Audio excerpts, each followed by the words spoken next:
WBC 이야기 스트라이크 존 플러스 2023 월드 베이스볼 클래식 14일간의 열전 속으로 미리 들어가 볼게요. WBC 기간 그 누구보다 분주하게 움직일 야구 기자들과 함께합니다. KBS 스포츠 취재부의 김도환 기자, 문화일보 정세영 기자, 스포츠월드의 이혜진 기자 이렇게 세 분 모셨습니다. 어서 오세요. 안녕하세요. 네, 세 분이 스포츠의 야구 이야기를 책임지고 계시다고 들었는데 그래도 세 분이 모두 함께 자리한 건 처음이죠. 그렇습니다. 월요일이 아닌 또 다른 요일에 함께하는 것도 처음인 것 같고요. 그러니까요. 네, 느낌이 또 새롭습니다, 진짜. 네, 이렇게 새롭게 다 같이 모인 것만으로도 그만큼 월드 베이스볼 클래식에 대한 기대가 크다고 이해도 될 것 같은데 야구 기자들에게도 좀 남다른 대회일 것 같아요. 네, WBC라는 게 지금 6년 만에 열리는 대회이기도 하고요. 그리고 저는 이제 다음 주에 도쿄돔에 가기 위해서 요즘에 파고다 학원에서 일본어 공부 좀 하고 있습니다. 네, TMI이긴 한데요. 아니 오타니 선수라든가 이렇게 일본의 이 슈퍼스타들도 좀 제대로 인터뷰를 그동안 해본 적이 없어서 기회가 있으면 한번 일본어로 제가 좀 알아듣고 싶어서 공부도 좀 하고 있습니다. 예. 멋지네요. 네, 학원까지 다니실 줄 몰랐는데 진짜 이런 출장을 앞두고 있으면 준비해야 될 게 굉장히 많거든요. 네. 사실 저도 지금 좀 머리가 아프긴 한데 그래도 말씀하신 것처럼 좀 세계적인 스타들이 좀 총 출동하는 그런 대회인 만큼 또 그 속에서 우리나라가 좀 어떤 모습을 보여줄지도 저는 좀 기대가 됩니다. 네, 정세영 기자는요. WBC는 뭐 월드컵, 축구에는 월드컵이 있다면 야구는 이 WBC라고 볼 수 있는데요. 네. 저도 일본 출장, 여기 있는 지금 3명 기자들이 다 일본을 가는데요. 저는 김도환 선배 옆에만 따라다니면서 일본어를 할 줄. 예. 저 일본어 초급이에요. 그러니까 그럼 잘 저도 옆자리에 못합니다. 있겠습니다. 잘 못합니다. 그 누구도 못하고 돌아오시는 게 아닐까 살짝 걱정이 됩니다. 일단 오랜만에 만나는 WBC라 굉장히 설레시는 게 느껴지는데 일단 조별리그부터 굉장히 흥미로워요. 조별리그부터 한일전이 있습니다. 네. 네, 아무래도 가장 관심을 끄는 대목이 아닐까 싶은데요. 뭐 객관적인 전력 자체만 따지자면 좀 일본이 앞선다 이런 평가가 많습니다.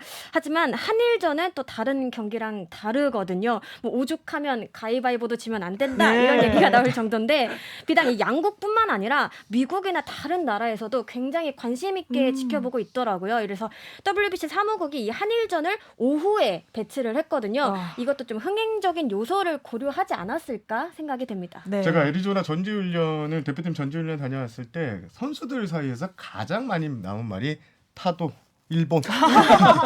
구창모 선수 그랬고요. 양의지 선수도 그랬고요. 그러니까 도쿄 올림픽 때 뭐 패한 경험, 프리미어 때 패한 경험 이런 것 때문에 선수들이 이번만큼은 일본에 무조건 이기겠다 이렇게 각오를 다지고 있습니다. 네. 그런데 일단 뭐 한일전도 중요하지만 첫 경기는 또 호주전이에요. 일단 호주의 최종 엔트리가 발표되기 전에 김도환 기자는 2점 차 이상으로 이길 것이다라고 전망했다고. 제가 그랬었나요? 기억이 잘 안 나는데요. 모른 척 하시는 거 아니죠? 지금은 엔트리가 다 나왔어요. 그래도 예상은 같나요?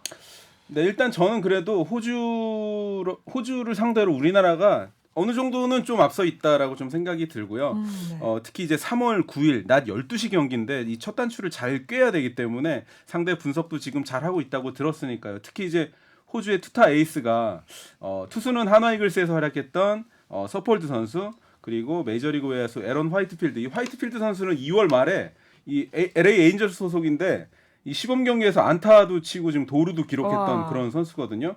우리가 이 이름도 또 흰색 필드 아닙니까? 도쿄돔이 녹색이에요. 그래서 네. 화이트필드 선수를 잘 봉쇄하면 충분히 승산이 있을 것 같습니다. 네. 정세영 기자와 이혜진 기자도 동의하시나요? 저는 뭐 호주전은 가뿐히 이길 것으로 보이는데 지금 호주도 우리 한국을 잡겠다고 단단히 벼르고 있습니다. 네. 뭐 1차전부터 총력전을 펼치겠다고 하는데요. 제가 전력 분석 팀장하고도 애리조나 현지에서 좀 만나서 이야기를 들어봤을 때 호주가 그렇게 우리가 겁낼 정도의 전력은 아니다. 네. 다만 저희가 표현으로 이제 말린다고 하거든요. 투수 초반에 나오는 선발 투수들 초반에 무너뜨리게 되면 오히려 쉽게 승리를 좀 챙길 수 있을 것 같다라는 게 대표팀 전력 분석팀의 분석입니다. 네, 예. 좋습니다. 저는 최종 엔트리가 발표되고 나서 오히려 아주 해볼만 하겠다라는 생각이 들었는데 이 선수들 면면을 보더라도 메이저리거보다는 좀 프로야구 호주에서 뛰고 있거나 아니면 마이너리거 선수들이 좀 상대적으로 많더라고요. 네. 물론 방심은 금물이지만 이 한국 선수들의 강점을 좀 살린다면 뭐 2점 차 승리 가능하지 않을까 싶습니다. 네. 일단 승리를 다들 예상하셨는데 호주전 선발로 어떤 선수들이 나올 것 같아요? 우리 대표팀에서? 최정예 선발 투수들이 나갈 것 같은데요. 네네. 일단 지금 대표팀 선발 투수 같은 경우에는 이강철 감독이 끝까지 보고 고심을 하겠다라고 했고요. 아무래도 호주의 외국인 타자들, 호주 타자들이 사이드암 투수에 좀 약한 네. 유형을 보입니다. 그래서 뭐 고영표 선수나 혹은 그 뭐 정우영 선수 이런 선수들을 좀 가져갈 것 같고요. 일단 선발 투수가 이닝수 제한, 이제 투구수 제한이 있어요. 그래서 요거를 지금 어떻게 선택할지는 이강철 감독이 일본 연습 경기가 끝나고 나서 결정을 하겠다. 이렇게 설명을 했습니다. 네. 일단 타자들도 좀 궁금한데 이정우 선수는 선발일 가능성이 매우 높죠. 100%. 100%죠. 이정우 선수, 가능성을 네, 얘기할 이유가 없는. 네, 이정우 선수 간판 선수이기 때문에 당연히 중심 타선 또는 2번에 들어갈 것 같고요. 네. 제가 이제 월요일에도 말씀드렸지만 김하성 선수하고 에드먼 선수가 메이저리거기 때문에 아마 1, 2번에 포진될 가능성이 좀 높을 것 같아요. 네, 네. 근데 이 김하성과 에드먼 선수가 대표팀에서 어떤 역할을 해주느냐가 우리 팀 타선 또 이제 팀 전체의 그 분위기를 좌우할 수 있기 때문에 저는 김하성과 에드먼 선수의 컨디션이 가장 중요하다고 좀 보고 있습니다. 네. 그런데 이정우 선수가 타격 자세를 바꿨다고 하잖아요. 일단 그 바뀐 타격 자세에 완전히 적응한 상황인지도 좀 궁금해요. 사실 완전이라고 보기는 어렵지만 네, 좀 네. 순조롭게 적응을 하고 있다 이런 소식을 들었고요. 이정우 선수가 이번 겨울 타격폼을 바꿨잖아요. 네. 군더더기 없이 좀 더 간결한 타격을 하는데 포커스를 맞췄는데요. 강속구에 대처하기 위해서가 가장 첫 번째 이유라고 합니다. 이미 지난달 초부터 미국에서 개인 훈련에 집중을 했고요. 연습 경기 등을 거치면서 좀 더 좀 다듬어지지 않을까 생각이 듭니다. 또 이번 대회에서 새 타격폼을 유지하면서 얼마나 실전에 먹힐지도 우리가 관심 있게 지켜볼 대목이라고 생각합니다. 네. KBO 리그에서 이정우 선수 걱정은 뭐 할 필요가 사치라는 없죠. 말. 예, 이 정도로 이정우 선수 이번 WBC에 나가는 각오가 좀 대단합니다. 네. 무조건 4강을 가겠다. 여기서 또 메이저리그를 진출을 눈앞에 두고 있는데 여기서 메이저리그 진출을 위한 발판을 마련하겠다는 각오가 대단하기 때문에 이정우 선수 같은 경우는 걱정 안 해도 될 것 같습니다. 네, 좋습니다. 그리고 호주전 이야기는 여쯤에서 마무리를 해보고요. 한일전 아까 잠깐 이야기 나왔는데 일단 우리나라는 한일전 선발 투수를 누구로 내세울지 좀 궁금해요. 원래는 애리조나 현장 분위기에서는 구창모 선수 얘기가 네. 좀 많이 나왔었는데요. 구창모 선수가 실전 경기에서 좀 많이 부진했습니다. 그래서 이강철 감독이 좀 더 상황을 지켜보고 결정을 하겠다라는 이야기를 했고요. 지금 대안으로는 우리 한국 야구를 대표하는 김강현, 양현종 네. 선수 이 자완 투수들, 특히 우리가 일본하고 경기를 했을 때 자완 투수들이 잘했던 날은 무조건 이겼거든요. 그래서 김강현이나 지금 양현종 컨디션이 상당히 좋기 때문에 이 두 선수를 먼저 앞에 전진 배치할 수 있는 가능성도 나오고 있습니다. 네. 그렇다면 일본에서는 예상대로 다르비슈일까요? 네, 아무래도 현재로서는 한국전 선발 투수로 이 다르비슈 선수가 가장 유력해 보입니다. 당초 좀 오타니 선수 쪽으로 포커스가 맞춰지기도 했는데 지금 오타니 선수는 그 대표팀에 합류를 못한 상태거든요. 네. 소속팀인 에인절스에서 훈련을 하고 있는데 이 대표팀에 늦게 합류한다는 점을 감안해서 다르비슈 선수를 한국전에 내세울 것으로 예상이 됩니다. 이 첫 불펜 피칭부터 동료들의 극찬이 쏟아졌다고 하는데요. 함께 배터리 호흡을 맞춘 이 가이 선수는 지금까지 받은 적이 없는 공이었다. 이렇게 좀 엄지를 번쩍 치켜들었다고 합니다. 제가 애리조나 현장에서 일본 그 TBS 일본 내에서 WBC를 중계하는 방송사하고 이제 인터뷰를 잠깐 했었는데 그때 저희에게 자꾸 물어보더라고요. 너네 선발 투수가 누구냐. 그래서 우리는 제가 연막을 많이 쳤습니다. 다른 선수 얘기를 좀 했는데 그러면 너네는 누구냐고 했을 때 제가 다리비슈를 콕 찍었거든요. 아무 말도 안 했습니다. 거의 유력하다고 보시면 될 것 같습니다. 유력하다고 보면 될 것 같습니다. 그러면 사실 타선이 중요하잖아요. 타자들의 타격감이 좀 올라왔다고 해서 다행인 것 같기는 한데 이 한일전 타선을 비교해 보자면 어떻게 보세요? 일단 뭐 아까 얘기했던 이정우 선수 그리고 우리가 지금 에드먼하고 김하성 선수 그리고 박병호, 최정 이렇게 이제 중심 타선 가고 양의지 선수가 뭐 7, 8번을 쳐야 될 정도로 우리나라 이제 대표팀도 강한 것 같고요. 네. 일본은 지금 스즈키 세이야 선수가 만약에 그 지금 합류를 못하게 되면 지금 오타니 선수를 1번에 둘지 아니면 오타니 선수를 중심 타선으로 갈지 그 얘기가 나오고 있고 일본이 지금 걱정하는 것 중에 하나가 이 무라카미 선수의 그 소위 얘기하는 뭐죠? 공갈포성이에요. 무라카미 선수가 사실 이제 큰 거를 많이 치지만 지금 라이브 피칭에서 다르비슈 선수한테 홈런은 쳤지만 지금 이제 잔잔한 안타가 지금 안 나오고 있거든요. 네, 네. 게다가 연습 경기에서도 지금 무안타이기 때문에 일단 무라카미 선수를 어떻게 봉쇄하느냐가 우리나라로서는 가장 중요할 것 같고요. 그리고 무엇보다 오타니 선수를 또 어떻게 잡아내야 될지 그게 우리의 핵심 과제일 것 같습니다. 네. 사실 일본 대표팀과의 역대 경기를 보면 우리가 큰 것 한 방을 쳐서 막 이렇게 뒤집은 경기는 뭐 이승엽 선수, 그렇죠. 지금 이승엽 감독이 뭐 8회 쳤던 2006년에 그 정도인데 나머지는 좀 단타로 많이 승부가 갈렸습니다. 그래서 아까 말씀해주신 것처럼 이 김하성, 토미 에드먼 선수가 이 장타형보다는 좀 이렇게 중장거리형 타자거든요. 이들 선수들이 좀 잘해주는 게 대표팀이 일본전에서 승리를 할 수 있는 뭐 이런 원인이 될 수 있을 것 같습니다. 네. 일단 한일전 경기 결과가 참 기대가 되는데 세 분 어떻게 보세요? 누가 이길 것인지 객관적으로 한번 얘기해 주시죠. 객관적으로 가능할까요?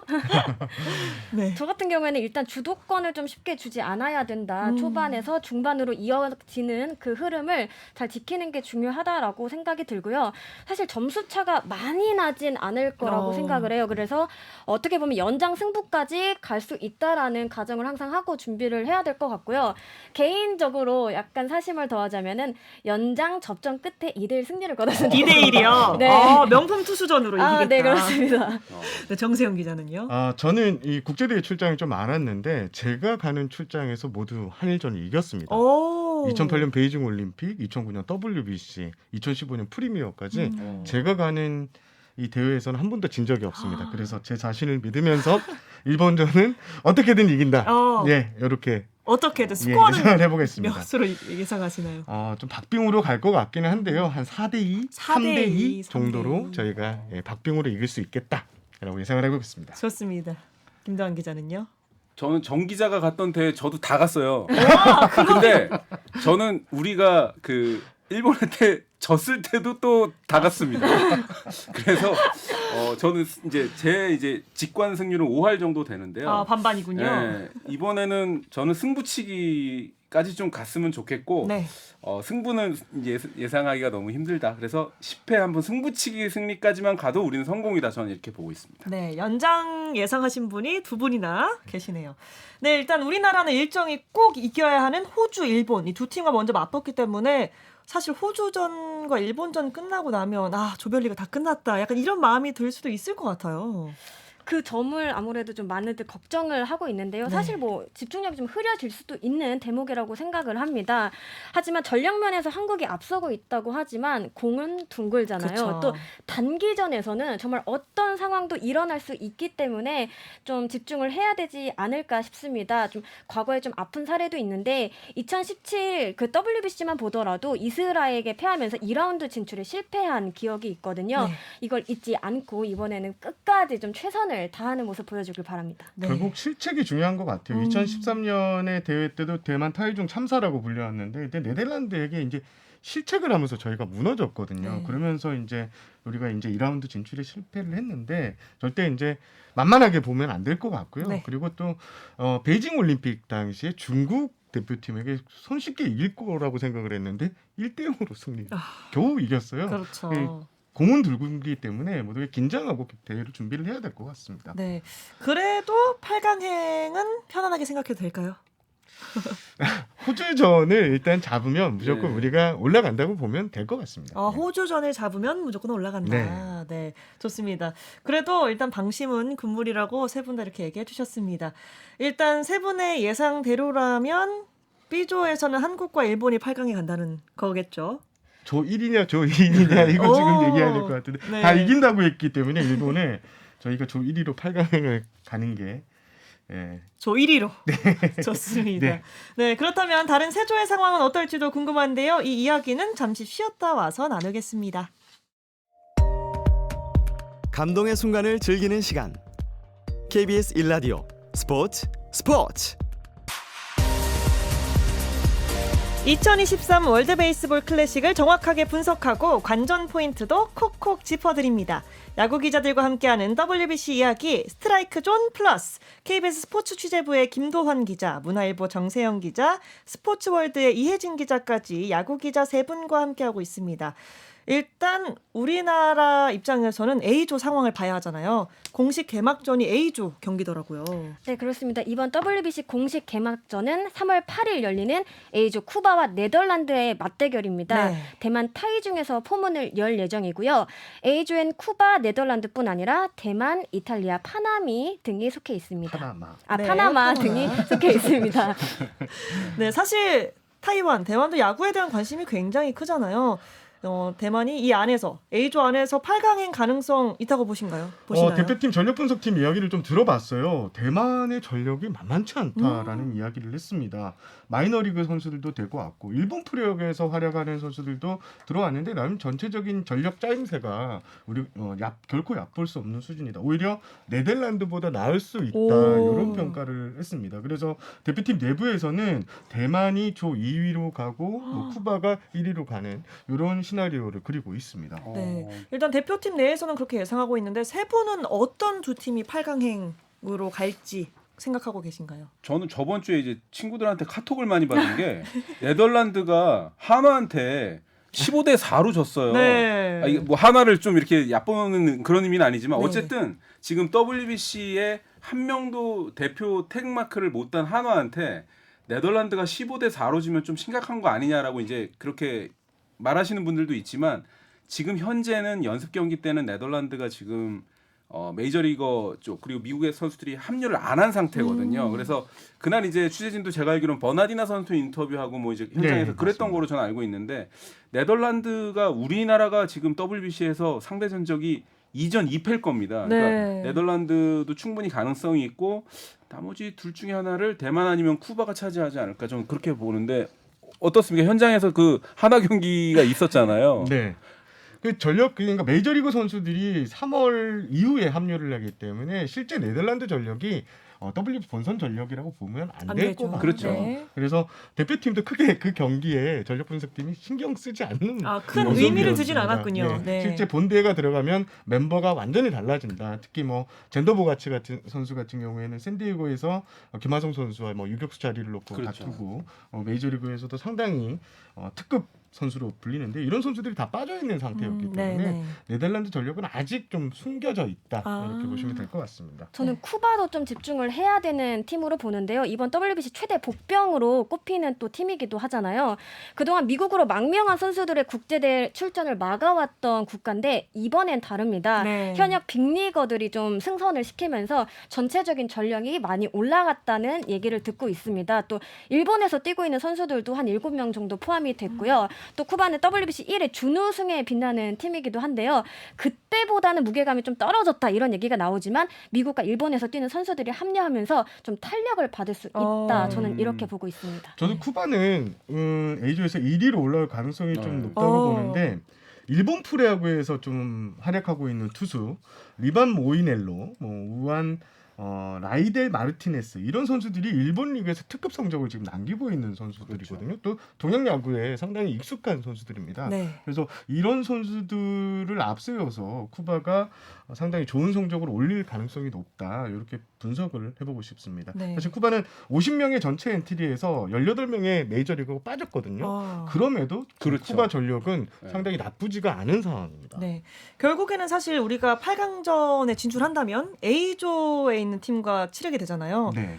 일단 뭐 우리나라 입장에서는 어떤 나라가 8강 진출해서 우리와 맞붙는 게 좋을까라는 그런 고민도 좀 어떻게 보면 뭐 의미 없을 수도 있지만 네. 해봐야 될 것 같아요. 네. 아마 우리 조 경기 빼고는 가장 관심 많은 경기가 이 바로 대만, 네덜란드, 쿠바 경기가 될 겁니다. 네. 어떤 팀이 그나마 낫다라고 보세요? 그러니까 쿠바는 조금 전에 이제 언급해 주신 대로 얀디 디아스, 호세 아브레유, 호레 솔레 지금 뭐 제가 보니까 이름 있는 선수들이 제일 많아요. 그래서 저는 쿠바가 1위로 갔으면 좋겠고 2위를 나머지 이제 대만이나 네덜란드 중에 한 팀이 근데 우리가 또 일본을 이겨야 되네요. 그러니까 전제 조건은 우리나라가 1위 해야 되는 거예요. 전제 일단 조건은. 일본은 한일전을 이기는 걸로. 좀.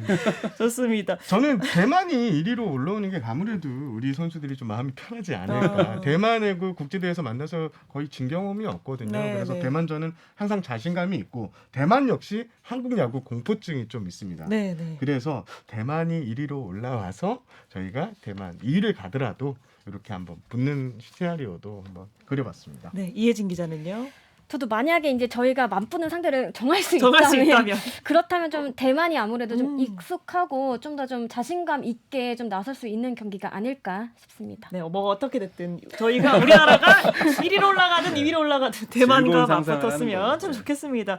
일단 그리고 4강에서나 만나게 될 C조와 D조의 팀들도 좀 보겠습니다. 일단 C조는 미국이 먼저 눈에 들어오네요. 와. 미국은 멤버를 보면요. 네. 그 메이저리그 MVP를 수상한 선수가 5명 와. 가까이 됩니다. 일단 트라우스 선수, 무키 베츠 선수, 브라이언 하퍼 선수, 골드 스미트 선수, 아레나도, 아레나도 선수. 리얼무토, 카일 터커. 와 진짜 말이 됩니까 이게? 이게 각 포지션별로 메이저리그에서 최고로 꼽히는 선수들이 모두 나서거든요.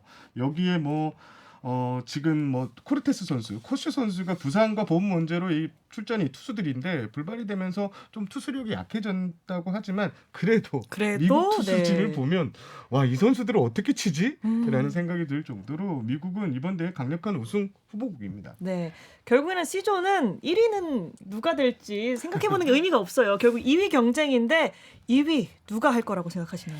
결국에는 멕시코와 멕시코, 예. 캐나다의 대결이 아닐까.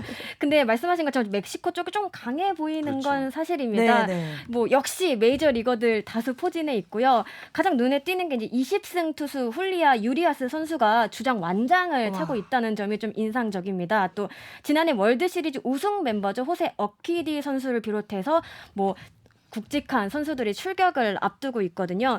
반면에 캐나다 같은 경우에는 에이스 역할을 기대했던 이 닉 피베타 선수가 이제 참가가 불발이 됐습니다. 네. 시즌을 준비하는 과정에서 코로나19에 뭐 감염되는 등 좀 차질을 빚었다고 해요. 뭐 칼 콴트리 선수 등이 있지만 선발 뎁스가 좀 전체적으로 좀 얕다 이렇게 좀 보고 있습니다. 네, 결국에는 사실 8강 C조에서는 미국과 멕시코의 확률이 굉장히 높다라고 보면 될 것 같네요. 멕시코에서는 랜디 아로차레나 선수, 최지만 선수의 전 템파베이 동료인데요. 이 선수가 단기전만 되면 장난이 아닙니다. 아, 날라다니나요? 네. 그래서 이런 단기전에 강한 선수, 그리고 좀 뭐 단기 포스트 시즌 MVP도 뽑혔던 이런 선수인데, 이런 선수, 그리고 알렉스 버드고 선수, 이런 선수들 좀 쟁쟁한 타자들이 많기 때문에 멕시코도 상당히 올해 우승 WBC 우승 후보 중에 한 팀으로 꼽히고 있습니다. 네, 저는 뭐 취재하면서 느낀 건데요. 이 월드컵은 조추첨을 이 전 세계 팬들 앞에서 하잖아요. 네, 네. WBC는 미국 맘대로 하잖아요. 미국이 지금 D조에 몰아놓고 자기 조에 멕시코 한 팀하고 지금 그레이트 브리튼 이 영국은요.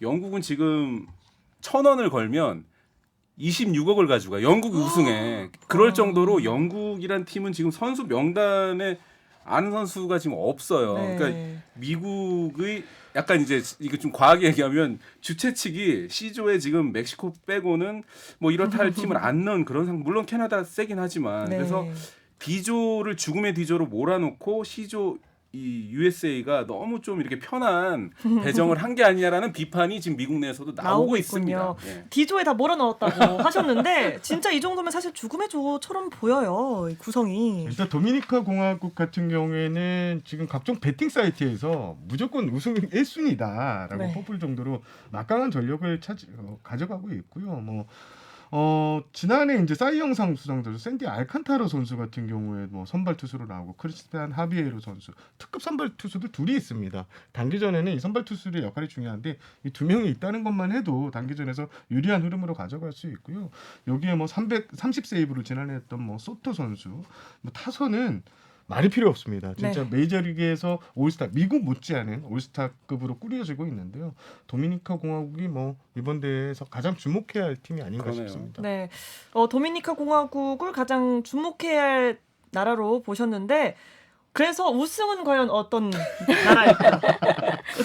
어떤 나라를 보고 계시나요? 아, 참 이게 그동안 이제 이번이 5회째잖아요. 네.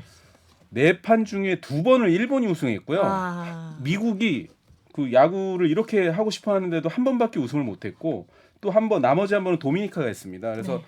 이번이 사실 이제 미국이 사상 두 번째 WBC 우승을 하기 위해서 이렇게 초화 멤버를 꾸렸다고 볼 수도 있겠는데요. 네. 결승을 저는 미국과 한일전 중에 승리한 팀으로 보고 싶습니다. 네, 좋습니다. 정세영 기자는요.